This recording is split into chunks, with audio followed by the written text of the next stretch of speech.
Hello friends, welcome to Narpavi kitchen. சளி தொந்தரவால் ரொம்ப அவதிப்படுறவங்களுக்கு இந்த சளி பிரச்சனையிலேருந்து ஒரு தீர்வு கிடைக்கும். அந்த மாதிரி கஷாயம் இப்போ பண்ண போகிறோம். 2 டம்ளர் தண்ணி எடுத்துங்க. அதோட ஒரு 4 வெத்தலையை நல்லா கழுவிட்டு காம்பு நீக்கிட்டு அதோட சேர்த்துங்க. 3 ஓமவல்லி இலை, மல்லித்தூள் 1 ஸ்பூன்,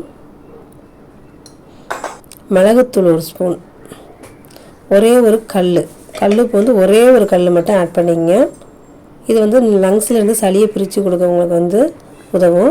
அதுக்கப்புறமா அடுப்பை பற்ற வச்சு இதை நல்லா கொதிக்க விடுங்க. ஒரு மூடி போட்டு அந்த மாதிரி தான் கொதிக்க விடணும். லைட்டாக அதை வந்து ஓப்பனில் இருக்கணும். அப்போ தான் அந்த ஆவி அதிலேயே சொட்டி அந்த ஆவி வந்து வெளியில் போகாமல் இருக்கும். அதனால் மூடி போட்டு தான் இதை வந்து நீங்கள் கொதிக்க விடணும். நல்லா ஒரு 10 நிமிஷம் கொதி வந்ததுக்கப்புறமா அதில் ஒரு சிட்டிகை மஞ்சத்தூள் போட்டுட்டு உடனே ஸ்டவ்வை ஆஃப் பண்ணிவிட்டு மூடி வச்சிடணும். மூடி வச்சா தான் நல்லது.